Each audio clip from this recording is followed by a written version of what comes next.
Hi dear students, I welcome you all to study close. Myself Nitin Agnihotri, your faculty for law here. Dear students, most of the students उनके doubts हैं कि Barack को पढ़ा कैसे जाए, है ना। तो कई स्टूडेंट्स मुझे बोल रहे हैं सर सारे सारे सेक्शंस पढ़ने, जैसे इंडियन पिनल कोड में 511 सेक्शंस हैं टोटल, तो कितने सेक्शंस पढ़ने हैं। तो मोस्टली कोचिंग जो आपसे 2.5-3 लाख की फीस ले लेते हैं कोचिंग में, वो इन्हीं चीज़ों के लेते हैं। मैं आपकी वो आज प्रॉब्लम ही सॉल्व कर देता हूँ सब, है ना। तो आपको इतने दिल्ली में आके कोचिंग लेने की और किसी प्रोमिनेंट सिटी में अपने स्टेट की, जैसे कि यूपी में लखनऊ या फिर एमपी में भोपाल या जबलपुर जाके किसी बड़े कोचिंग इंस्टीट्यूट में कोचिंग लेने की ज़रूरत ही नहीं पड़ेगी। आप स्टडी क्लोज के स्टूडेंट्स हैं तो आपको कहीं जाने की ज़रूरत नहीं है। हम आपको सब प्रोवाइड करेंगे और बताएंगे क्या पढ़ना है, क्योंकि आप मेरी प्रोफाइल देख ही सकते हैं, आपको समझ आ जाएगा कि बोलते हैं कि स्टूडेंट्स की सर आपने कैसे क्लियर किए सारे एग्जाम्स। तो मैं आपको बताता हूँ कि आप हमारे स्टूडेंट्स हैं तो आपको ये पता होना चाहिए, और हम आपको सारी in best of the best जो भी नॉलेज है वो सब प्रोवाइड करेंगे। तो 511 में से यार 511 नहीं पढ़ने होते पूरे, आपको जो अच्छे से लर्न करने होते हैं वो करीब 50 या 55-60 सेक्शन ही लर्न करने होते हैं, 450 नहीं, है ना। मेंस के लिए किसी जुडिशियल या फिर यूपीएससी या एलएलएम ऐसे क्लैट या फिर, है ना, दिल्ली यूनिवर्सिटी आप अपेयर कर रहे हैं तो 50 या 60 सेक्शन ही पढ़ने हैं, वो आपको मैं बता देता हूँ, है ना। इंडियन पिनल कोड की बात कर रहा हूँ मैं अभी, और कुछ सेक्शंस हैं उनमें अच्छे कुछ केस लॉज एंड लैंडमार्क वो पढ़ने होते हैं आपको।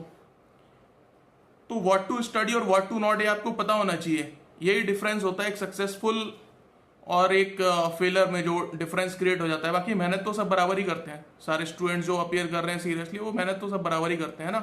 तो आपको हमारे स्टूडेंट्स को तो खासकर पता होना चाहिए। फिर जैसे मैंने ये सारे पेपर्स क्लियर किए हैं, आप भी आराम से कर सकते हैं, है ना, कोई दिक्कत ही नहीं होगी। तो आप मेरे इस वीडियो को ध्यान से सुनिए। और हम एक सीरीज चला रहे हैं स्टडी क्लोज पे, जैसे सिद्धांत सर ने मुझसे बोला कि एक हम सीरीज में अपने स्टूडेंट्स को बताते हैं, उनको सब कुछ इस देश में जो भी कोई कोचिंग इंस्टीट्यूट है वो आपसे 2.5-3 लाख रुपए लेके सब बताएगा। 2-2.5-1.5 लाख कम से कम तो ले ही लेते हैं ना। तो दिल्ली में तो रेट 2.5-3 लाख का चल रहा है। तो हम आपको वो बहुत ही फ्री ऑफ कॉस्ट या फिर बहुत ही रीजनेबल प्राइस पे जो सिद्धांत सर तय करेंगे बाद में, बहुत ही मतलब माइनर नेग्लिजिबल अमाउंट पे, है ना, अपने सारे स्टूडेंट्स को बेस्ट इन्फॉर्मेशन प्रोवाइड करेंगे। तो आप इस सीरीज को देखिए। मैं एक सीरीज चलाने जा रहा हूं जिसमें मैं अपने सारे स्टूडेंट्स को बताऊंगा कि किस बेरेक्ट में आपको क्या पढ़ना है और क्या नहीं पढ़ना है।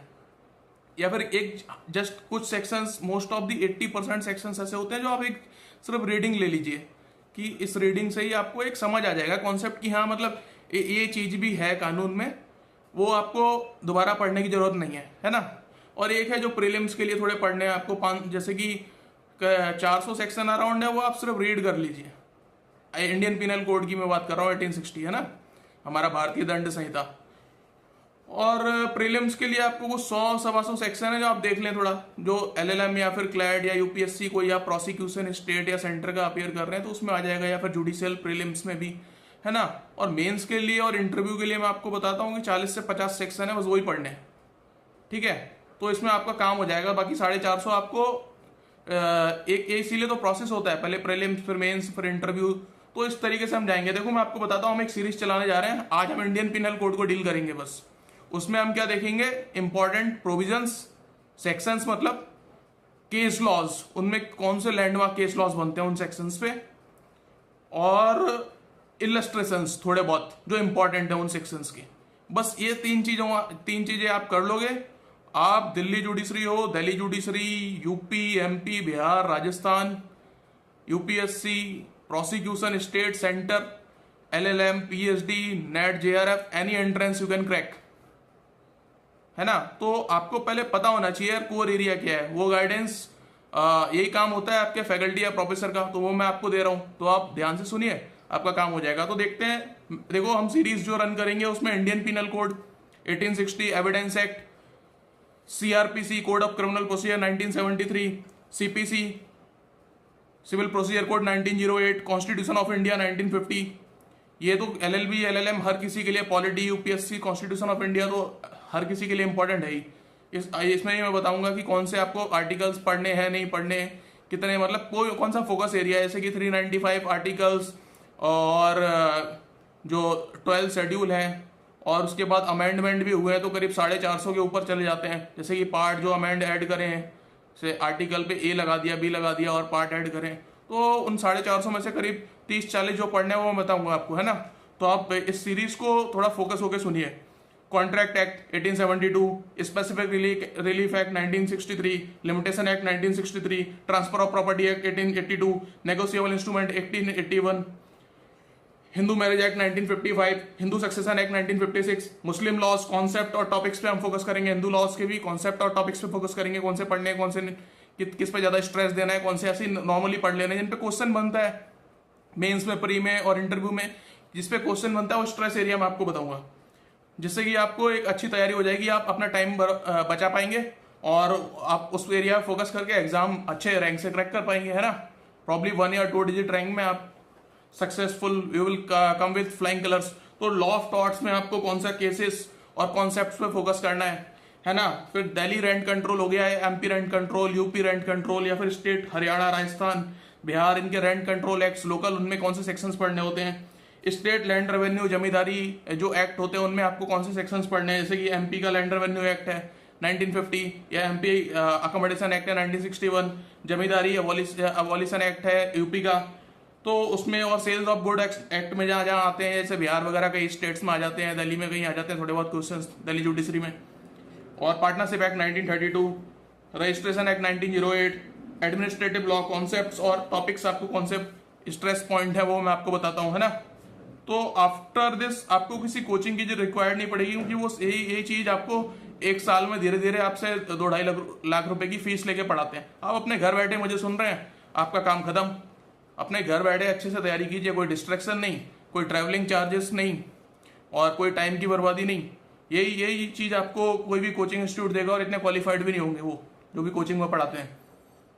बहुत ही मतलब कोई होते हैं अदरवाइज इतना एक्सपीरियंस भी, क्योंकि ये सारे एग्जाम्स में जो आपको बता रहा हूँ ये मैंने खुद क्रैक किया, आप देख सकते हैं ना। तो आपको best of the best guidance मिल रही है कंट्री में। तो मेरे स्टूडेंट्स को मतलब कहीं जाने की जरूरत नहीं है, अपने घर में बैठिए अपने पेरेंट्स के साथ इस कोविड पेंडेमिक में, है ना। और वैसे भी उसके बाद भी आपको कहीं जाने की जरूरत नहीं है, आप मेरा वीडियो दोबारा से रिवाइज करके सुन सकते हैं और आप you will be the topper. जो मेरे स्टूडेंट्स होंगे वो कहीं भी जाएंगे इसके बाद टॉपर होंगे, मेरी गाइडेंस को फॉलो करते रहेंगे, तो है ना। और यूपीएससी हो गया, यूपीएससी के कुछ एग्जाम्स आते हैं, यूपीएससी ऑप्शनल लॉ भी है, या फिर ऑल इंडिया बार एग्जाम है, एलएलएम है जो क्लैट पीजी होता है, या पीएचडी दिल्ली यूनिवर्सिटी का एलएलएम या पीजी। उसमें स्ट्रेस एरिया कौन से होते हैं, उसमें देखो जूरिस्प्रूडेंस, कॉन्सेप्ट्स और जो टॉपिक्स हैं वो मैं आपको बताऊंगा। ये सीक्वेंस हम चलाएंगे 10-15 लेक्चर्स का। आज तो इंडियन पीनल कोड ही डील करेंगे, तो मैं आपको बता दे रहा हूँ। इंटरनेशनल लॉ, पब्लिक और प्राइवेट इंटरनेशनल लॉ टॉपिक्स और कॉन्सेप्ट ये हम फोकस करेंगे। एनवायरमेंट लॉ टॉपिक्स और concepts, information technology act 2000, intellectual property law, उसके जैसे कॉपीराइट, पेटेंट, ट्रेडमार्क इनमें, और traditional knowledge, geographical indication, design act, और इन सब में क्या फोकस करना है वो एरिया मैं आपको बताऊंगा। और फिर company law, company act 2013, UN charter, है ना, उसमें क्या फोकस करना है। और फिर competition act 2002, domestic violence act 2005, insolvency and bankruptcy code 2016 जो हमारा अरुण जेटली साहब ने नया इंट्रोड्यूस किया, है ना। और कंज्यूमर एक्ट 2019 जो नया आया है। यही सब सिलेबस होता है। ये सिलेबस तो इसका यूपीएससी या फिर एआईबी या क्लैट या डीयूएलएलएम, इनमें एलएलएम, पीएचडी, नेट, जेआरएफ वगैरह इन सब में आता है लॉ के। बट जो 20 सब्जेक्ट्स मैंने आपको बताया बेयर एक्ट, उसमें भी स्ट्रेस एरिया में एक सीक्वेंस में सीरीज में चलेंगे। तो आज का हमारा बेयर एक्ट है इंडियन पीनल कोड। तो देखते हैं उसमें डियर फ्रेंड्स क्या क्या फोकस करना है। जो मैं सेक्शन बता रहा हूँ आपको, अभी मैं पहले बताता हूँ, पहले राउंड में, पहले रन में मैं आपको बताऊंगा सिर्फ प्रीलिम्स के, ठीक है। सेकंड राउंड में मैं आपको बताऊंगा मेंस के, और उसी में से इंटरव्यू के ही बन जाते हैं। तो मेंस के थोड़े और कम होंगे, प्रीलिम्स के करीब 70-80 होंगे, मेंस के 40-85 होंगे। वही आपको फोकस करने हैं और इंटरव्यू में भी, तो उससे आपका काम हो जाएगा और बात खत्म। सारे 511 नहीं पढ़ने। जो स्टूडेंट्स कई सारे घबरा जाते हैं बेयर एक्ट देख के, ऐसे ही कॉन्स्टिट्यूशन सीआरपीसी जो 484 सेक्शन है, कॉन्स्टिट्यूशन में जो 395 आर्टिकल्स हैं, एविडेंस में 167 है, उसमें से करीब 20 ही पढ़ने हैं। मैं बता दूंगा आपको। अभी 511 में से मैं बताता हूँ आपको, प्रीलिम्स के लिए करीब 70-80 सेक्शन बता रहा हूँ, यही पढ़िए, आपका प्रीलिम्स निकल जाएगा। इससे बाहर शायद ही कोई एक आध क्वेश्चन आ जाए, अदरवाइज नहीं आएगा। 99% इसी में से आएगा। और जो मैं आपको मेंस का बताऊंगा उसमें से ही आएगा, ठीक है। तो ध्यान से सुनिए मुझे, और इसको आप बेयर एक्ट में मार्क कर लीजिए। ये जुडिशियल प्रोसिक्यूशन, स्टेट का और सेंटर का प्रोसिक्यूशन, कोई भी एग्जाम हो लॉ का, इनसे बाहर क्वेश्चन शायद ही आए, अदरवाइज नहीं आता इंडियन पिनल कोड से। यही मेन सेक्शंस है यार, और यही हर जगह प्रैक्टिकली भी यूज होते हैं, तो मैं आपको बता रहा हूँ, आप ध्यान से मार्क कर लीजिए। Section number for prelims, second round में हम मेंस के लिए जाएंगे, ठीक है।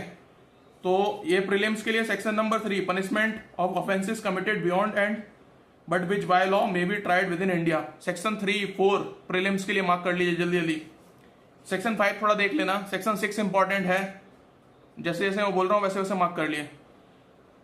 और उसके बाद आप आ जाइए सेक्शन 22, 23, 24, 22, 23 इंपॉर्टेंट है। 24 ऐसे ही पढ़ लीजिए थोड़ा सा, ठीक है। 25 भी है, थोड़ा देख लो, इंपॉर्टेंट है। 26 इंपॉर्टेंट है बहुत।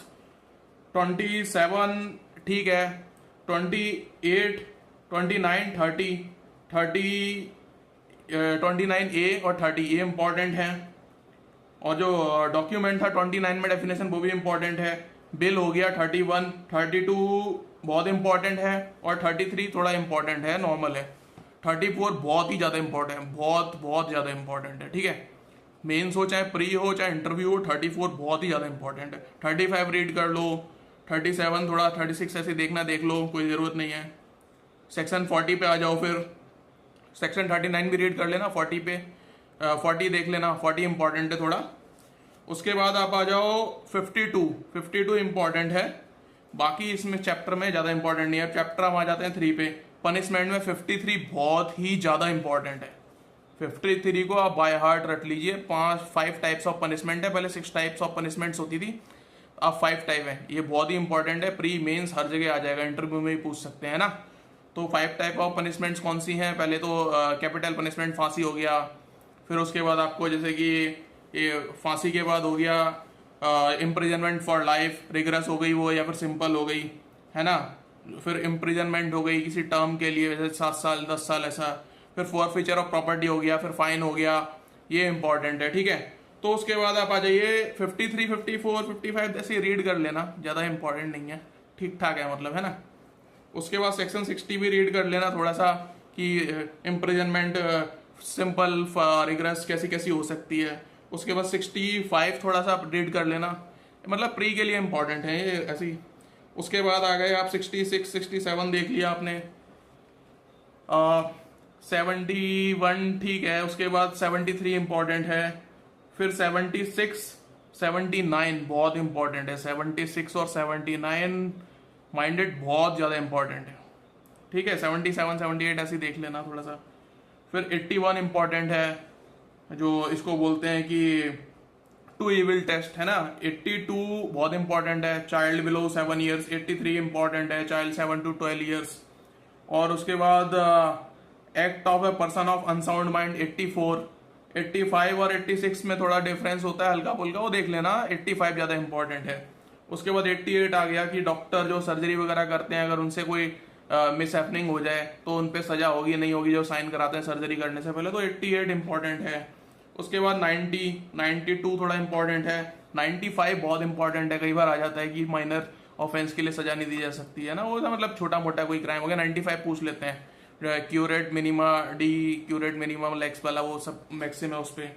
उसके बाद 96 प्राइवेट डिफेंस, है ना, जो प्राइवेट डिफेंस का हमारा है, से इसको रीड करेंगे। सेक्शन 6 याद है आपको? सेक्शन 6 मैंने बोला था, सेक्शन 6 पूरे इंडियन पिनल कोड पे रन करेगा। जहां एक्सेप्शन दिए हैं वहां तो लगेंगे ही उस पर्टिकुलर सेक्शन में, बट जहां एक्सेप्शन नहीं दिए वहां सेक्शन 6 आप पूरे पिनल कोड के साथ मान के चलिए, 1 से लेके 511 सेक्शन तक वो एम्प्लॉयड है। बाकी जहां एक्सप्रेसली एक्सेप्शन दिए वहां तो लगेंगे ही लगेंगे, लेकिन जहां एक्सप्रेसली एक्सेप्शन नहीं दिए सेक्शन 6 पूरा रन करेगा। देखो सेक्शन 6 बोलता है ये definition in this code to be understood subject to exceptions, है ना, पूरे पिनल कोड में इट्स इम्प्लाइड। उसके बाद आप आ जाइए 99 बहुत इंपॉर्टेंट है। 96 हो गया, 99 बहुत ही ज्यादा इंपॉर्टेंट है, ठीक है। फिर सेक्शन 100 और 103 बहुत बहुत ही ज्यादा इंपॉर्टेंट है। 100 और 103 को आप अच्छे से रीड करिए, है ना। 100, 103 बॉडी और प्रॉपर्टी इस केस में extends private defence extend to causing even death. 4 property में दिए हुए हैं इन केस ऑफ प्रॉपर्टी 103 में, और 7 सिचुएशन दी हुई हैं इन केस ऑफ बॉडी, अगर बॉडी के अगेंस्ट क्राइम है तो, है ना। चैप्टर 16 के साथ हम इसे रीड करेंगे बाद में। फिर 106 देख लेना आप थोड़ा सा, है ना। उसके बाद 107 बहुत ज़्यादा इंपॉर्टेंट है, 107। उसके बाद आप आ जाओ 114 देख लेना थोड़ा। 114 के बाद आप आ जाओ 120 बी, 120 बी, 120 ए में डेफिनेशन है, 120 बी पनिशमेंट है, ये बहुत इंपॉर्टेंट है। उसके बाद 122 और 126 और 399 ये ऐसे सेक्शन हैं जिनमें सिर्फ प्रिपरेशन ही क्राइम है। जैसे क्राइम के 4 स्टेट होते हैं डियर फ्रेंड्स। एक प्रिपरेशन होता है, ठीक है, पहले तो प्रिपेयर करेगा उसके लिए, फिर वो क्या बोलते हैं, जैसे कि प्रिपरेशन कर ली उसने, उसके बाद वो पहले इंटेंशन बनाएगा, फिर प्रिपरेशन करेगा, फिर वो क्राइम करेगा और उसका फाइनल रिजल्ट होगा। ये 4 स्टेज में क्राइम रन करता है ना। तो ये प्रिपरेशन स्टेज में ही 122, 126 और 399 ये 3 ऐसे सेक्शन हैं जो सिर्फ प्रिपरेशन स्टेज पे ही पनिशेबल हैं, क्योंकि बहुत ही ज़्यादा ग्रेव हो जाता है कि आप अगेंस्ट द कंट्री वो collecting arms with intention to waging war, 122, 126 committing depredation on territory of power at peace with government of India, और 399 फिर आ जाता है कि वो ये देखिए 399 आ जाता है डिकॉइटी वगैरह वाले में, कि अटेम्प्टिंग टू कमिट रॉबरी और dacoity when armed with deadly, इसमें making preparation to commit dacoity. 398 important है, 399 तो बहुत ही ज़्यादा है कि सिर्फ डकॉइटी की प्रिपरेशन ही पनिशेबल है, ये ऐसा क्राइम है अपने आप में। तो हम आगे मूव करते हैं। 124 है, आजकल सुप्रीम कोर्ट में इस पे इसकी वैलिडिटी चैलेंज हो रखी है, सेडिशन काफ़ी मिसयूज होता है इसका, पास्ट में भी है ना मिसयूज हुआ है। इस पे जो केस था इंपॉर्टेंट, वो state of Bihar, Kedarnath Singh versus state of Bihar वाला इंपॉर्टेंट केस है, ये आप देख लीजिए। उसके बाद आप आ जाइए 124 ए के बाद आ जाइए 141, 144, 149, ठीक है, अप्रैल के लिए बता रहा हूँ। 146 देख लेना, राइटिंग की डेफिनेशन है। उसके बाद 153 ए, 153 डबल ए, और उसके बाद है आपका 171 बी। 171 बी के बाद आप आ जाओ 175 देख लेना थोड़ा, 177 देख लेना, फर्निशिंग फॉल्स इंफॉर्मेशन। 188 बहुत इंपॉर्टेंट है, कोरोना में इसका बहुत यूज हुआ है, कोरोना पेंडेमिक में। ये है disobedience to order duly promulgated by public servant. अगर कोई डीएम वगैरह का ऐसा ऑर्डर है तो उसमें आप उसको वायलेट करते हैं, या फिर किसी भी ऑफिसर का, पुलिस ऑफिसर, एसपी वगैरह का, तो इसमें आपका पनिशमेंट होती है read with 195 of the criminal procedure code. उसमें वो कॉग्निजेंस लेंगे आफ्टर कंप्लेनिंग, है ना। तो ये हो गया 188, बहुत ज़्यादा इंपॉर्टेंट है, देख लेना आप। फिर उसके बाद परजरी, जो ये फॉल्स एविडेंस के लिए 7 साल तक की सजा है कोर्ट में अगर कोई झूठ बोल रहा है ना, ओथ लेने के बाद। तो 193 परजरी ये पनिशमेंट है। 191, 192 इसके साथ देख लेना, 194 वगैरह हल्का फुल्का। 193 बहुत इंपॉर्टेंट है इसमें। उसके बाद 201 सेक्शन 201 बहुत इंपॉर्टेंट है, कि आप causing disappearance of evidence of offence और giving false information to screen offender. आप किसी क्रिमिनल को छुपाने की कोशिश कर रहे हैं, सबूत मिटाने की कोशिश कर रहे हैं, बहुत यूज होता है ये, हर जगह अप्लाई होता है, हर जजमेंट में लगभग अप्लाई होता है, क्रिमिनल जजमेंट में। उसके बाद आप आ जाओ सेक्शन 212 हार्बरिंग ऑफेंडर। 211 बहुत इंपॉर्टेंट है, 212 देख लेना थोड़ा, ठीक है। उसके बाद 216 और 18 रीड करना है कर लेना, नहीं तो रहने दो, देख लेना, ऐसे ही मतलब सेक्शन नंबर याद कर लो। उसके बाद आप आ जाओ 228 बहुत इंपॉर्टेंट है, ठीक है। उसके बाद 228 ए जो अमेंडमेंट से इंट्रोड्यूस करा था, इसको गैग ऑर्डर वगैरह है ना, डिस्क्लोजर ऑफ आइडेंटिटी नहीं करेंगे। गैग ऑर्डर मतलब बिना कोर्ट की परमिशन के मीडिया में रिपोर्ट नहीं करेंगे वो केस। तो disclosure of identity of victim of certain offences a barred है, तो यहाँ पे देख लेना 228 है, इंपॉर्टेंट है, ठीक है। उसके बाद 230 कॉइन की डेफिनेशन देख लेना है, प्री वगैरह में कहीं हल्का फुल्का आ जाता है। उसके बाद आप आ जाओ 268 न्यूसेंस, पब्लिक न्यूसेंस, और 269 और 270, 269 और 271, ये क्वारंटाइन वाला जो आजकल क्वारंटाइन आप बहुत सुन रहे होंगे कि क्वारंटाइन लॉ 6 महीने तक की सजा है। हमारा वीक लॉ है, एक्चुअली इसको स्ट्रॉन्ग करना पड़ेगा आपको, क्योंकि क्वारंटाइन लॉ मतलब ये यहाँ से आता है, यहाँ से सजा का इसका प्रोविजन मिलता है क्वारंटाइन। अब लोग इसको पढ़ते नहीं है, तो ये बहुत इंपॉर्टेंट है। 269 देख लीजिए आप, 271 क्वारंटाइन, 269 और में इन्फेक्शन ऑफ डिजीज है, कोई कोरोना फैला रहा है, 270 जबरदस्ती वो जाके इंटेंशनली कर रहा है, वॉलेंटरली गलती से फैला रहा है, तो 269 नेग्लिजेंटली और जानबूझ के फैला रहा है, 270 में उसको सजा होगी, है ना।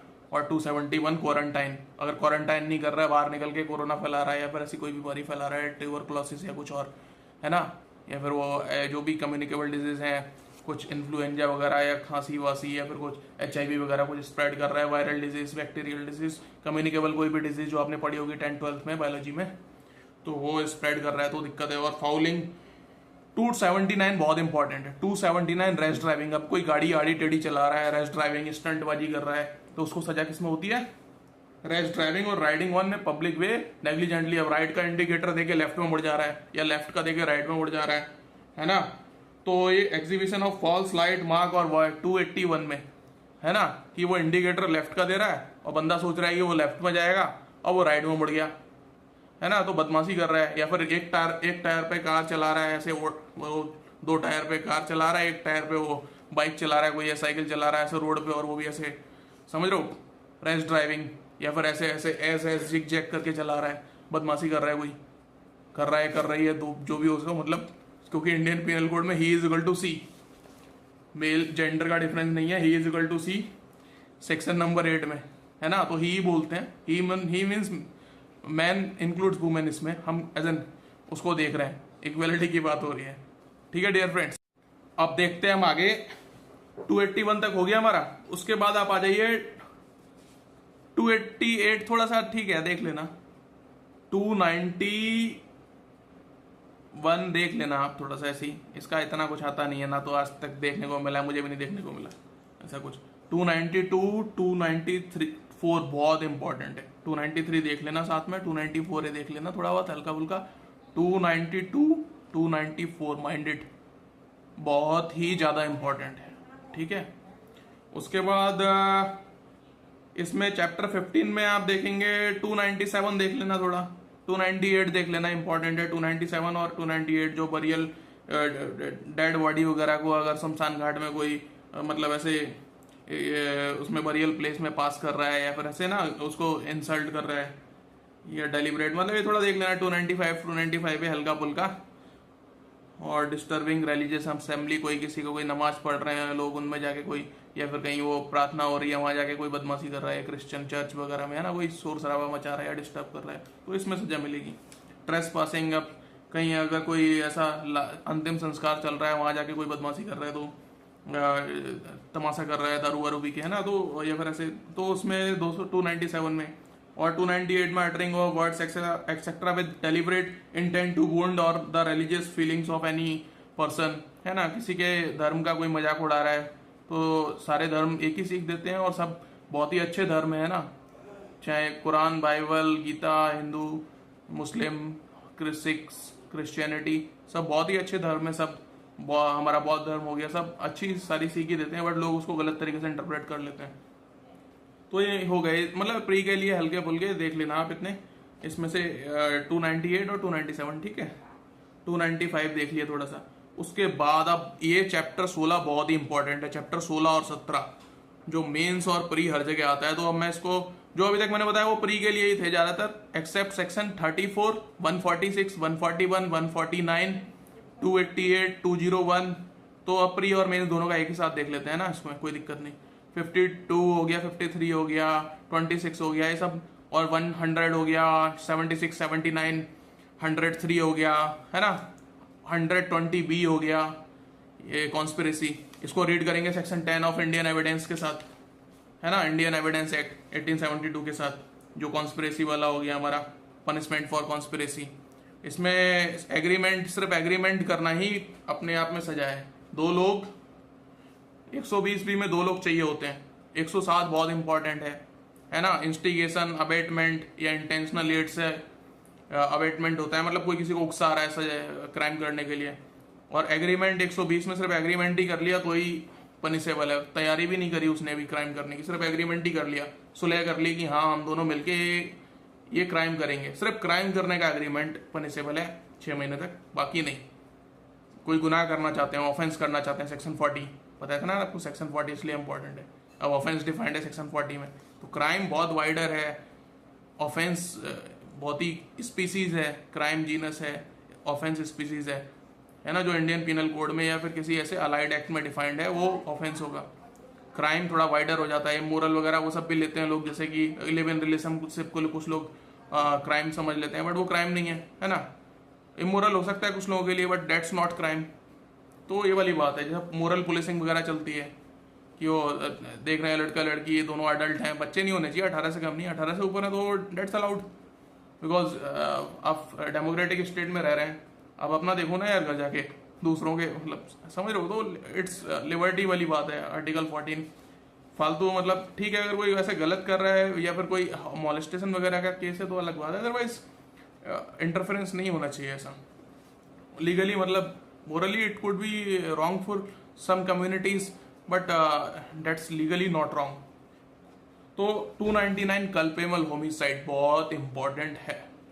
Section 300 murder defined, section 299 culpable homicide defined, pre mains interview सबके लिए बहुत इंपॉर्टेंट। फिर 301 आ गया मेलिशियस, जो किसी एक को कोई मारना चाहता था, ए को मारना चाहता था, गलती से बी मर गया। जैसे उसने हलवा बनाया उसमें जहर मिला दिया, या कोई खीर वीर बनाई जहर मिला दिया, ए को टेबल पे दिया, ए तो वॉशरूम चला गया और टॉयलेट करने चला गया, तब तक बी ने खा लिया और वो मर गया, है ना। तो वो वाली बात हो जाती है। तो इसमें मेलिशियस वाला क्राइम का आ जाता है कि मेल इंटेंट से उसने ए की जगह बी निशाना लग गया, एक बी को गोली मार रहा था, ए को गलती से उसका निशाना चूक गया, बी को लग गया, तो वो सेक्शन 301 में फॉल करेगा, है ना। Culpable homicide by causing death of a person other than the person whose death was intended. तो कल्पेबल होमिसाइड और मर्डर में डिफरेंस क्या होता है कि कल्पेबल होमिसाइड तो मतलब किसी इंसान की, कल्पेबल मतलब बैड इंटेंट से, है ना, कि किसी इंसान, और होमिसाइड मतलब किसी ह्यूमन को मारना, किसी इंसान की ह्यूमन की मृत्यु कर दी किसी ने, तो वो कल्पेबल होमिसाइड हो गया 299 में। और 300 में मर्डर है। मर्डर में 4 दिए हैं कि डेलिबरेटली मारना चाहता था, उसकी इच्छा ही थी ए को ही मारना है। कल्पेबल होमिसाइड और मर्डर में डिफरेंस क्या होता है वो हम बाद में डील करेंगे, अभी मैं सिर्फ इंपॉर्टेंट सेक्शंस बता रहा हूँ। जैसे कि अभी हल्का सा डिफरेंस बताता हूँ। जैसे कि मान लो एक भीड़ है 50 लोगों की, किसी पे भी गोली मार दी गलती से, या फिर किसी को भी जहर खिला दिया, वो खीर खिला दी जहर वाली, या कुछ ऐसा खाना वाना, तो उनमें से कोई भी मर गया, वो कल्पेबल होमिसाइड की सजा मिलेगी 14 साल तक की। मतलब निशाना किसी ने किसी को ही मार दिया ऐसी। अब 50 में से एक को ही मारना है, मान लो ये बंदा है 21 में नंबर पे जो खड़ा है या 20 में नंबर पे जो खड़ा है, इसी को मारना था, तो वो मर्डर हो जाएगा कि डेलिबरेटली उसे ही मारना था, इंटेंशन, है ना। और फिर 4 इसमें एक्सेप्शन दिए हैं, मतलब 5 एक्सेप्शंस दिए हैं कि उन एक्सेप्शंस के अकॉर्डिंग कल्पेबल होमिसाइड ही होता है। Culpable homicide is genus while murder is the species. तो सारे कल्पेबल मर्डर कल्पेबल होमिसाइड में आ जाते हैं, बट सारे मर्डर कल्पेबल होमिसाइड में आ जाएंगे और सारे कल्पेबल होमिसाइड मर्डर नहीं है ना। तो देखते हैं, मैं आपको बताता हूँ। ये देखो, इसमें पलानी गोंडन वाला केस बहुत इंपॉर्टेंट है सेक्शन 300 में। उसके बाद ये आप आ जाओ, पनिशमेंट ऑफ मर्डर 302 में दी हुई है ना, तो ये इंपॉर्टेंट हो जाता है। और पनिशमेंट फॉर कल्पेबल होमिसाइड दी हुई है 304 में, not amounting to murder, culpable homicide not amounting to murder. अब कल्पेबल होमिसाइड के 4 इंग्रेडिएंट होते हैं 299 में, कि एक्ट कर दिया with intention to causing death, with intention to cause bodily injury, कि वो as likely to cause death, और विद नॉलेज। तो 3 तरह के मेंसरिया होते हैं, मतलब किसी की इच्छा कैसे पता करेंगे कि हाँ वो गुनाह करना चाहता था, तो 3 तरह के मेंसरिया मतलब इंटेंट, कोर्ट ऐसे पता करता है। सबसे higher degree intention, knowledge plus Dzire, मारना ही उसे चाहता था, या फिर किसी को इतना इंजुरी कर दी कि वो थोड़ी देर बाद मर ही जाएगा, फिर वो बॉडीली इंजुरी। और नॉलेज मतलब इसको पता था 50 लोग हैं, गोली मारूंगा कोई ना कोई तो मर ही जाएगा, है ना। तो उसको पता था, या फिर मैं गाड़ी चला रहा हूँ तेज 100 की स्पीड में, 20 की एज लिमिट है, वो सॉरी स्पीड लिमिट है, और 40 की 20 की 30 की एक रोड में, और वो चला रहा है 100 की स्पीड में, तो उसको पता है किसी ना किसी का तो एक्सीडेंट हो ही गई, तो वो कल्पेबल होमिसाइड में नॉलेज में आ जाएगा कि नॉलेज तो है कि हाँ ये गलत कर रहा है, किसी ना किसी का एक्सीडेंट हो सकता है। तो मर्डर में आ जाएंगे। देखो मर्डर में इंटेंशन, और किसी को मान लो हार्ट अटैक वगैरह है, उसको छाती में जाके गोली वो मुक्का मार दिया, या लिवर की कोई दिक्कत है ना, सिरोसिस वगैरह, या फिर वो हेपेटाइटिस, और वहाँ पे जाके उसको मुक्का मार दिया, तो वो फिर वो likely to cause death to whom, वो जानता है कि इसको इसको भी पहले से बीमारी है, इसको यहाँ मुक्का मारूंगा तो आराम से मर जाएगा, तो वो वाली बात हो जाती है। अब इंटेंशन, फिर वो बॉडीली इंजरी इतना ज़्यादा पीट दिया लाठियों से कि वो थोड़ी देर में मरी जाएगा, ब्लीडिंग वगैरह है, वैसे उसकी हड्डी वड्डी तोड़ दी। या फिर इमिनेंटली डेंजरस एक्ट कर दिया कि किसी को ट्रेन के आगे चलने को बोल दिया, कोई देख नहीं सकता सुन नहीं सकता, उसको बोला कि इस ट्रैक पे चल के जाओ ऐसा, या फिर कोई वो ऐसे वो बुसेस बिछा दिए, वो जो पिंजड़ा विंजड़ा नहीं लगाते अपन, कि पिंजरा लगा दिया और वो रोड पे चल के आ रहा है और जाके खाई में गिर गया, वो नीचे गड्ढा जो था, तो इमीडिएटली डेंजरस एक्ट कर दिया। तो इस टाइप की चीज़ें ये फॉल कर जाती हैं 300 में मर्डर में। और उसके एक्सेप्शन है मर्डर के कि culpable homicide is not murder when अचानक से लड़ाई हो जाए। अचानक से लड़ाई हो जाए तो ये नहीं देखते फिर किसने शुरू करी, वो दोनों को ही सजा दी जा सकती है। वो फिर बाद में कोर्ट में ट्रायल में पता करेंगे किसने शुरू करी किसने नहीं करी, वो बात की बात है, लेकिन अरेस्ट दोनों का हो जाएगा अचानक लड़ाई में। और फिर प्राइवेट डिफेंस में अगर कोई कर रहा है, मान लो किसी को कोई मार रहा था उसने बचाव में किया, तो मर्डर में नहीं आएगा, वो कल्पेबल होमिसाइड में आएगा, अपने बचाव के लिए कर रहा है ना। सेक्शन 96 टू 106 बताया था ना मैंने आपको, सेक्शन 100 अपने बचाव के लिए या अपनी प्रॉपर्टी के बचाव के लिए, जैसे कि उसके घर में घुस गया कोई रात को या दिन में घुसा, तो अलग अलग चीज़ें हैं वो। रात में घुसने पे तो इवन मर्डर तक कर सकते हैं, या कोई किसी को बहुत ही ज़्यादा मतलब मर्डर करना चाहता है, रेप करना चाहता है, या फिर सेक्शन 377 उसके साथ करना चाहता है, अनसेटिस्फाइंग अननेचुरल लस्ट, इस टाइप का 100 में दिया हुआ है, तो उसमें मर्डर तक कर सकते हैं, ग्रीवियस हर्ट करना चाहता है ना। और फिर तीसरा एक्सेप्शन है कि पब्लिक सर्वेंट कोई अपनी वो पब्लिक ड्यूटी, पुलिस वाला कोई ड्यूटी कर रहा है तो उसको नहीं रोकेंगे, तो वो उसको पुलिस वाले को रोकते हैं, उसको अरेस्ट करने आ रहा है, उसको पुलिस वाले को ही मार दिया, तो वो फिर कल्पेबल होमिसाइड हो जाएगा, है ना। तो उसको दिक्कत हो जाएगी उस सब चीज़ों में, और पुलिस वाले को नहीं रोकना चाहिए उसके, अगर वो लॉफुली कर रहा है। तो अगर गलत कर रहा है तो फिर अलग बात है, तो आप पुलिस वाले को भी फिर वो प्राइवेट डिफेंस आपका भी है। अगर आपसे ज़्यादा ही छोटा मोटा कोई क्राइम है और उसके लिए वो इनकाउंटर वगैरह इस टाइप की हरकतें कर रहा है, तो आप भी इनकाउंटर कर सकते हो, वो सब अलाउड है। बट वो ट्रायल फिर बात प्रूव होगी, है ना, फिर आपको लॉयर के साथ जाना पड़ेगा, तो इस सब चीज़ें मतलब ट्रायल में प्रूव होंगी। तो ये इनिशियली तो मतलब वो प्रूव करना पड़ेगा ना। देखो ऐसे ऐसे वो ट्रायल की बात है, कोर्ट में ट्रायल चलेगा एटलीस्ट, फिर आप साबित कर देते हो कि हाँ वो आपको जबरदस्ती फालतू के छोटे से कुछ हल्के फुल्के क्राइम के लिए वो इनकाउंटर कर रहा है, तो आपने फिर सेल्फ डिफेंस में किया ऐसा। और सडन क्वारल हो गई, अब बाय कंसेंट, कोई 18 साल से ऊपर है, बाय कंसेंट वो मान लो कोई रिस्की गेम खेल रहा है, वो मौत का कुआं टाइप, या फिर कुछ ऐसा फेंस वेंस खेल रहा है, या फिर कुछ ऐसा स्पोर्ट्स खेल रहा है, वो रग्बी वग्बी और वो सब जो भी है ना, वहाँ पे उसका कोई एक्सीडेंटल डेथ हो गया, क्रिकेट में बॉल लग गई सर वगैरह में, जो हो जाता है एक्सीडेंट कई सारे, है ना। तो फिर और ग्रेव और सडन प्रोवोकेशन, अचानक से लड़ाई हो गई, तो ये एक्सेप्शन है 5। तो आप देखते हैं फिर हम इसके बाद 304 हो गया, 302 हो गया इंपॉर्टेंट पनिशमेंट सेक्शंस, 304 ए हो गया, ठीक है थोड़ा देख लेना। 304 भी बहुत इंपॉर्टेंट, डाउरी डेथ। उसके बाद आप आ जाओ abetment of suicide 306, 309 attempt to suicide, attempt to commit suicide, ठीक है। 310 ए ठग का डेफिनेशन देख लेना, और ये मतलब प्री के लिए है, जो मैं मेंस के लिए होगा वो मैं बता दूंगा, बहुत इंपॉर्टेंट है, मैं ऐसा बोलूंगा, है ना, तो मेंस के लिए भी है। तो ठग का डेफिनेशन भी ठीक है, इंपॉर्टेंट है, देख लेना। सेक्शन 312 कॉसिंग मिसकैरेज इंपॉर्टेंट है। उसके बाद 316 थोड़ा देख लेना, 319 और 20 इंपॉर्टेंट है डेफिनेशन क्लॉज। उसके बाद 324-25 इंपॉर्टेंट है, ये पढ़ लेना। पनिशमेंट इसकी हर्ट और ग्रीवियस हर्ट के सिचुएशन में वॉलेंट्री या फिर नॉन वॉलेंट्री, है ना। और फिर 326 ए और 326 बी बहुत ज़्यादा इंपॉर्टेंट है, एसिड अटैक वाले जो सेक्शन है, ये जो एसिड अटैक वाली क्राइम्स के बाद अमेंडमेंट किए।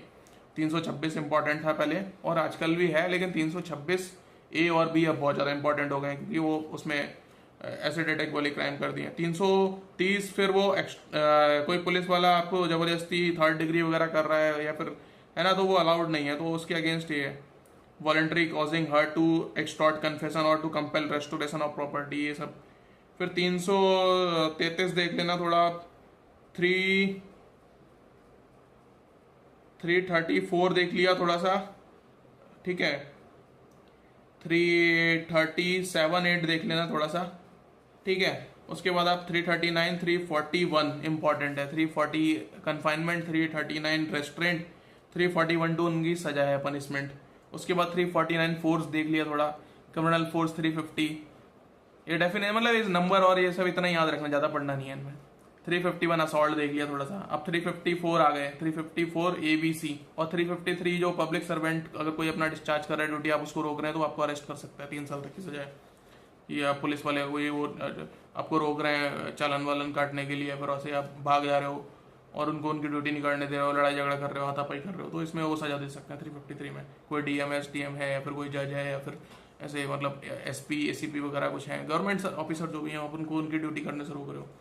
354 ABCD ये इंपॉर्टेंट है, देख लेना आप। Sexual harassment, assault, voyeurism, assault B, sexual harassment 354A, voyeurism C, stalking D। उसके बाद आ गए 356 देखना, देख लेना, नहीं तो ठीक है ऐसे ही मतलब इंडेक्स देख लिया। 359 इंपॉर्टेंट है, 361 इंपॉर्टेंट है, 362 बहुत इंपॉर्टेंट है, 359 361 362 बहुत इंपॉर्टेंट है।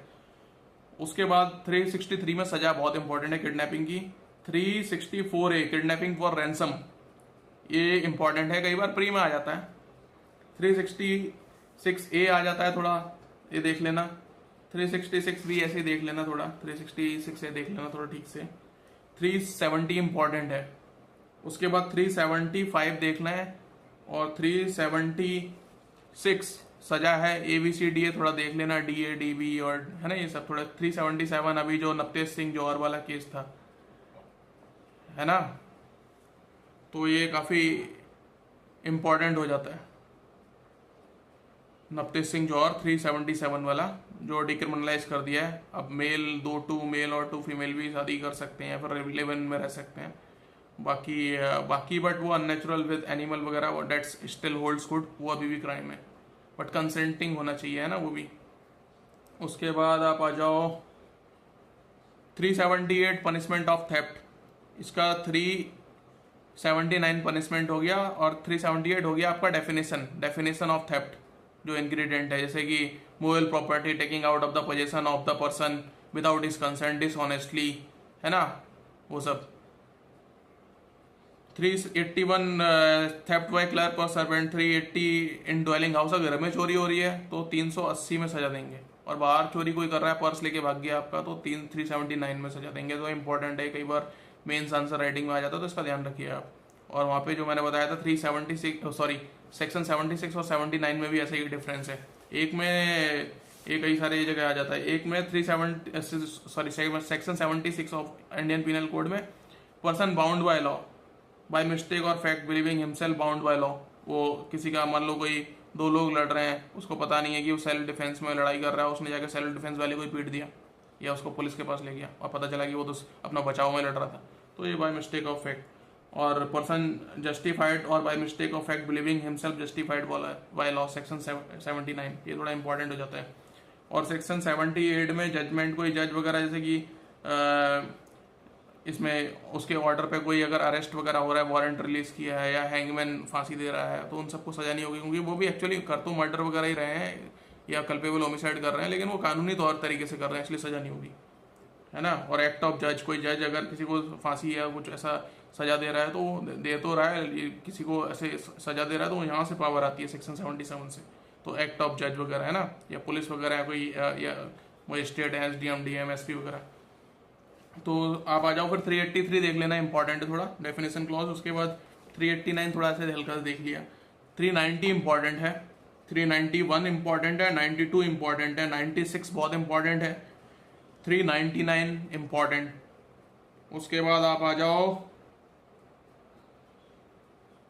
ये 401 ऐसे देख लिया थोड़ा सा, 403 404 बहुत इंपॉर्टेंट है, प्री हो मेंस हो इंटरव्यू हो। 405 इंपॉर्टेंट है, 406 इंपॉर्टेंट है। उसके बाद 407 8 9 ये जैसे देख लेना।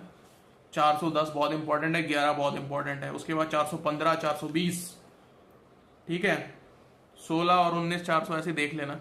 420 इंपॉर्टेंट है, 425 426 बहुत इंपॉर्टेंट, 435, 436, 441, 441, 442, 445। उसके बाद आप आ जाओ 454, 457, 460, 463, 463 फॉर्जरी डेफिनेशन बहुत इंपॉर्टेंट, 467, 468, 470, 471। अब इसमें से 467, 468 बहुत इंपॉर्टेंट है और 471 बहुत इंपॉर्टेंट है, ठीक है, फॉर्जरी में। उसके बाद आप आ जाओ ये सब 479 देखना, ऐसे देख लेना, कोई जरूरत नहीं है ना। फिर आप आ जाओ ये एमपी वगैरह पूछ लेता है, एमपी या राजस्थान, वो बेयर एक्ट पे ज़्यादा फोकस करते हैं, बाकी स्टेट तो नहीं पूछते। बोले 489 देख लेना एक बार थोड़ा सा, मतलब ऐसे ही, बाकी स्टेट नहीं पूछते। एमपी या राजस्थान या छत्तीसगढ़ ये थोड़ा सा पूछ लेते हैं कई बार, क्योंकि ये बेयर एक्ट पे बहुत ज़्यादा जाते हैं, एमपी, राजस्थान, छत्तीसगढ़ वाले, बाकी ज़रूरत नहीं है। उसके बाद आप आ जाओ 491 पूछ लेता है कई बार, छत्तीसगढ़ वगैरह ये और एमपी, ये थोड़ा मतलब बेयर एक्ट पे ज़्यादा फोकस रहता है इनका, बाकी ये लोगों को इतना ज़रूरत नहीं है। एमपी ने एक बार पूछ लिया था। 493 इंपॉर्टेंट है, 494 इंपॉर्टेंट है सबके लिए। फिर 495 सेम ऑफेंस, जो शादी कर रहा है, कोई बाय वेगेमी कर रहा है, किसी का पति या पत्नी जिंदा है तो पत्नी हो चाहे पति हो, दोबारा वही शादी करता है तो पत्नी को भी सजा हो जाएगी, दूसरी शादी करती है पति के होते हुए, और पति को भी हो जाएगी, है ना, तो ये बाइगेमी वाला ऑफेंस आ जाता है। तो आप देख लो 494 सबसे इंपॉर्टेंट है, इसमें सबसे इंपॉर्टेंट 494 है। 493 और 495 थोड़ा देख लेना। 497 एडल्ट्री, है ना, Joseph Shine versus union of India. अब अडल्ट्री अबॉलिश कर दिया है, क्राइम नहीं है। इंग्लैंड में भी नहीं था पहले और इंडिया में था, लेकिन अब इंडिया में सिचुएशन देखा कि हमारी सोसाइटी भी डेवलप हो गई है, आज़ादी के टाइम इतना नहीं था, तो अब उसको अबॉलिश रेड डाउन कर दिया। तो 497 अब क्राइम नहीं है इंडिया में, but it's a ground of divorce, तलाक मिल सकता है उस पर। अगर कोई अडल्ट्री करता है पति पत्नी के अलावा कोई दूसरे रिलेशन में रहता है तो विदाउट मेंटेनेंस, उसको फिर मेंटेनेंस या वो भरण पोषण बोलते हैं वो भी देने की जरूरत नहीं है।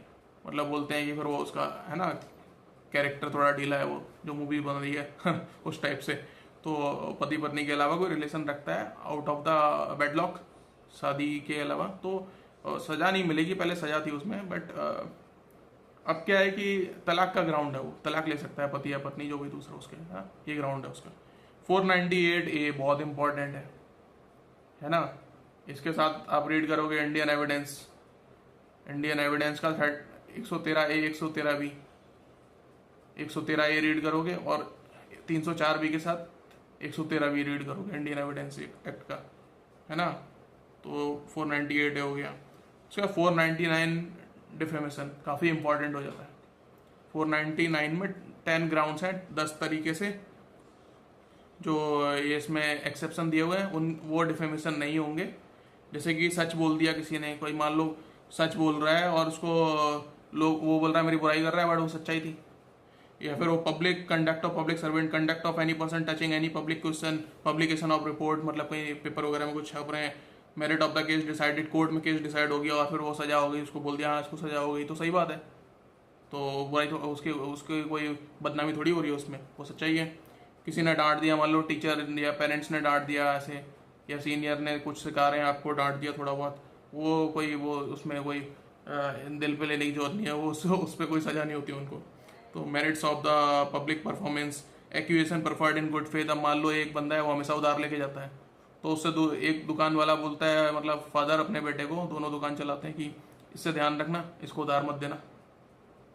तो वो बोलते हैं कि इसको अब दोबारा सामान मत देना, है ना, थोड़ा ध्यान रखना, ये लेने आए तो अब तो बेटे के लिए तो ये हो गया ना कि हाँ ये अच्छा आदमी नहीं है, तो उन्हें तो सच बोला है कि वो हमेशा उधार लेके जाता है, पैसे देता नहीं है, तो वाली बात है, तो वो सच्चाई बोल रहे हैं तो इस पर कोई वो डिफेमेशन नहीं मानेंगे। Imputation made in good faith by person for protection of his और अदर्स इंटरेस्ट। अब किसी को बोला कि ये इंसान ऐसा है, सबसे बदमाशी से बात करता है, सबसे बदतमीजी करता है और ये सब, मतलब he is not a good gentleman, तो इससे थोड़ा बच के रहना। तो ऐसा वो क्यूसेस कर दिया, लोगों को क्यूसन दे दिया, तो वो कोई गलत बात नहीं है। Caution intended for good of person to whom conveyed for public good. तो ये सब, ये 10 एक्सेप्शन है, बाकी डिफेमेशन में फिर फॉल कर जाता है। और पब्लिकेशन होना चाहिए। पब्लिकेशन का मतलब होता है लॉ में, डिफेमेशन में स्पेशली, कि पब्लिकेशन ये नहीं कि पेपर में छाप दिया, मतलब 4 लोगों में बातें फैला दी हवा में, रूमर फैला दिया, वो ही पब्लिकेशन है। या लिख दिया सिलेंडर मतलब और लेबल, सिलेंडर मतलब ऐसे ही बोल बोल के कर दिया ओरल, और लेबल मतलब लिख के कर दिया, तो ये पब्लिकेशन माना जाता है। ये पब्लिकेशन का तरीका है। लॉ ऑफ टॉर्ट में भी आता है। इस पर डैमेजेस भी क्लेम कर सकते हैं कि मेरी रेपुटेशन को मतलब क्षति पहुंचाई है या मुझे डिफेम की है। एक तो पैसे क्लेम कर सकता है और सजा भी दिलवा सकता है 2 साल तक की। तो लालू प्रसाद वाला एक केस है और इस टाइप की केस है। इसमें एक सुब्रमण्यम स्वामी साहब वाला केस है काफ़ी अच्छा, उसकी कॉन्स्टिट्यूशनल वैलिडिटी अपलैंड की थी कि हाँ सेक्शन उसमें 500 में सजा है, सेक्शन 500 499 में डिफाइंड है डिफेमेशन। ये इंपॉर्टेंट हो जाता है। राजस्थान और एमपी इस पे थोड़ा फोकस कर लेता है, बाकी स्टेट इतना आता नहीं है। मतलब ठीक है, यूपी और ये बिहार और दिल्ली वगैरह हरियाणा इतना नहीं, मतलब नॉर्मल कुछ आ जाएगा, बट राजस्थान और एमपी के लिए इंपॉर्टेंट हो जाता है ये। बाकी सिर्फ सेक्शन नंबर याद रखेंगे चलेगा, थोड़ा रीड कर लेना कॉन्सेप्ट। उसके बाद 503 क्रिमिनल इंटिमिडेशन और 506 इसकी सजा, ये बहुत इंपॉर्टेंट है, ठीक है। और सेक्शन 304 में आपको बताना चाहूँगा, 304 में एक इंटेंशन और नॉलेज का डिफरेंस है, वो कई बार पूछ लेते हैं स्टेट एमपी राजस्थान वगैरह, तो वो देख लेना। इंटेंशन नॉलेज में 2 पैराग्राफ है, पैराग्राफ 1 और 2, वो इंपॉर्टेंट हो जाता है। उसके बाद सबसे छोटा सबसे कम सजा सिर्फ 24 घंटे की सजा, जो सेक्शन 510 पूछ लेते हैं कई बार कि सबसे कम सजा का है, तो 510 में सिर्फ 24 घंटे की। कोई दारू पी के बदमाशी कर रहा है कहीं, है ना, तो और इसका जो ऐसा और सेक्शन है, मान लो रेलवे स्टेशन पे 2 लोग खड़े हुए हैं, तो वो आपस में लड़ाई कर रहे हैं, शोर शराबा कर रहे हैं, पूरी पब्लिक को डिस्टर्ब कर रहे हैं, कहीं पार्टी में, रेलवे स्टेशन, स्कूल, कॉलेज या वैसा, है ना, 2 लोग मतलब इतना ज़्यादा शोर शराबा कर रहे हैं, तो 159 एफरे में आ जाता है वो क्राइम। एफरे बोलते हैं उसको, कि ज़्यादा ही शोर शराबा कर रहे हैं, उसकी पनिशमेंट है 160 में, तो ये इंपॉर्टेंट है। 159 और 160 छूट गया था, इसको भी देख लीजिए आप। ये प्री के लिए इंपॉर्टेंट है, मेंस में कई बार ही आता है यार, ना के बराबर, इंटरव्यू में पूछ लिया। 503 506 बता दिया मैंने आपको, बहुत इंपॉर्टेंट। 499 494 500 502 और उसके बाद 511 511 मतलब ऐसा है कि जो क्राइम कंप्लीट ही नहीं हुआ है। जैसे कि मान लो अटेम्प्ट टू मर्डर की सजा दी हुई है, अटेम्प्ट टू कल्पेबल होमिसाइड भी दिया हुआ है, 308 में कल्पेबल होमिसाइड अटेम्प्ट, 307 में अटेम्प्ट टू मर्डर दिया हुआ है, और अटेम्प्ट टू रेप की कहीं सजा नहीं है ना, ऐसा डिफाइंड नहीं है सेक्शन। अटेम्प्ट टू थेफ्ट की सजा नहीं है, तो उसको क्या करेंगे, रीड करेंगे 511 के साथ। तो 511 मतलब जो क्राइम की कहीं अटेम्प्ट की सजा नहीं है ना, उसको 511 के साथ रीड करके लगाएंगे हम। क्या क्राइम दिया हुआ है या उसका अटेम्प्ट भी पनिशेबल है, वो ठीक है। तो मैंने पूरा इंडियन पीनल कोड आपके सामने खोल के रख दिया, आपको क्या पढ़ना है इसमें से। करीब 50 सेक्शन मैंने आपको जो बहुत इंपॉर्टेंट बोले हैं, 40-50 वो मेंस में आते हैं और इंटरव्यू वगैरह में भी, और बाकी जो सिर्फ इम्पॉर्टेंट बोले हैं वो सिर्फ प्रीलिम्स के लिए, ठीक है। तो उसको आप देख लेना, और बाकी ऐसे रीड करने वाले हल्के फुल्के कर लिए, और बाकी कुछ इसमें जो बोले वो देख लिया ऐसे ही, मतलब उनको दोबारा पढ़ने की जरूरत नहीं, एक मोटी मोटी समझ की हाँ ये भी है, कहीं ऐसा भी क्राइम है। जैसे कि सेक्शन 430 हो गया, एक को मैंने पुलिस स्टेशन में कॉल कर दिया था, तो SHO साहब को पता ही नहीं था, बोलते सर आप बोल कौन रहे हो।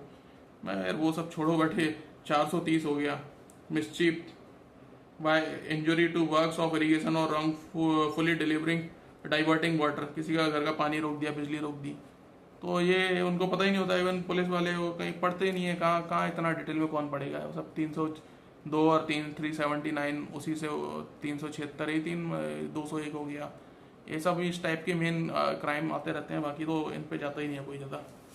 एक 413 हो गया, हैबिचुअली कोई डील करता है स्टोलन प्रॉपर्टी में, तो देख लेना, थोड़ा सा इंपॉर्टेंट हो जाता है यार प्रीलिम्स के लिए, बाकी नहीं, बाकी तो 410 ही है मेन, है ना।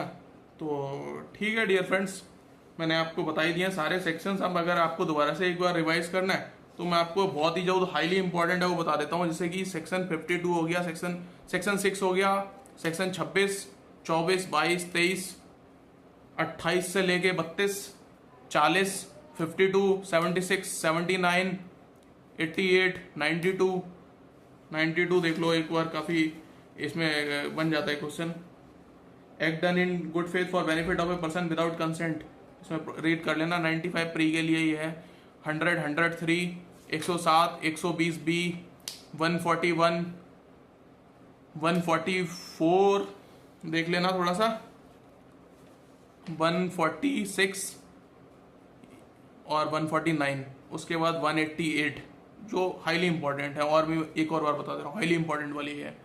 177, 188, 201, 193, 211, 228, 228A, 269, 271, 279, 292, 294, 295, 297, 298, 299, 300, 302, 304, 306, 309। और उसके बाद आप आ जाओ 312 हो गया, 319, 20, 24, 25, 26, 26 AB। उसके बाद आप आ जाओ 354 हो गया, 354 ABCD। उसके बाद आप आ जाओ 378, 379, 380, 383, 390, 91, 92, 96, 399, 403, 404, 405, 406, 425, 410, ठीक है, 416, 415, 420, 400, 460, 425, 426, 463, ठीक है, 467, 468, 471। उसके बाद आप आ जाओ एक 377 में बीच में इंपॉर्टेंट था, 377, 477 तक 471 तक हो गया। 471 के बाद 489A, 489A, 494, 497। ये इंपॉर्टेंट है, क्राइम नहीं है अब, लेकिन इंपॉर्टेंट इस पे क्वेश्चन बनेगा क्योंकि अभी रिसेंट सुप्रीम कोर्ट ने इसको रेड डाउन कर दिया, हटा दिया है क्राइम से। 497, 498A, 499, 500, 502, 503, 506, 510, 511, डन। ठीक है, तो आपको बस इतना ही पढ़ना है। उसके बाद इंडियन पीनल कोड आपका खत्म। टिप्स पे चाहे किसी भी आप एग्जाम में चले जाओ आईपीसी से, इसके अलावा 99% शायद ही कोई आए। अगर कोई अगर बोर्ड बना के ही बैठा है कि हाँ मुझे ऐसा क्वेश्चन बनाना है, तो आपका ज़्यादातर ये एक आधा नंबर काट लेगा, इससे ज़्यादा 99-100 में से आपके नंबर आ जाएंगे आईपीसी में, ये आपकी गारंटी है। इसके बाद तो आप इनको अच्छे से पढ़ लेना, और बाद में हम जब अभी मैं अगला डील करूंगा एविडेंस एक्ट, उसमें बताऊंगा 20-25 सेक्शन 167 में से करीब 20-25 जो आपको पढ़ने हैं बस। तो ये आपकी अच्छी कोचिंग हो जाएगी, तो इसके बाद आपके अच्छे मार्क्स आ जाएंगे यार, कोई दिक्कत नहीं है। 99-100% ही आप स्कोर करोगे, इतना पढ़ लो। और देखो मैंने आपको बताया करीब सिर्फ 50 सेक्शन ही इंपॉर्टेंट बताए लास्ट में ना, तो वही 50 ही हैं। प्री के लिए करीब 70-80 हैं, और मेंस के लिए करीब 45 से 50 हैं, बस वही है। इतने में आपकी बात खत्म। आप कहीं भी जाओ, आप आईपीसी में 100% स्कोर करोगे। इसको हम पहले एक सीक्वेंस में सारे सब्जेक्ट का ऐसे डिटेल में डील करते रहेंगे। पहले 20 पूरा बता दूंगा आपको सीरीज में जैसे हम चलेंगे। आज आईपीसी तो थोड़ा बड़ा एक्ट है, तो उसको मैंने एक लेक्चर में बताया। अगली बार हम सीआरपीसी और एविडेंस देख लेंगे। ऐसे 8-10 लेक्चर में मैं आपको पहले इंपॉर्टेंट एरिया बता दूं, फिर हम कॉन्सेप्ट डिस्कस कर लेंगे। इसमें थोड़ा कॉन्सेप्ट भी मैंने बता दिया कई सारे हैं ना, जैसे मर्डर और कल्पेबल होमसाइड डिफरेंस वगैरह बताने में थोड़ा टाइम चला गया, तो थोड़ा लंबा लेक्चर हो गया, तो देख लेना आप। तो इतने में हो जाएगा आपका काम, और आप आराम से टॉप करोगे। तो wait for the next lecture. पहले एक बार ये सीरीज हो जाए इंपॉर्टेंट एरियाज की, फिर हम कॉन्सेप्ट पे फोकस करेंगे, है ना। इस तरीके से सीक्वेंस में चलेंगे। तो इसको like, share and subscribe the study close, and best of luck dear students. Take care, thank you so much.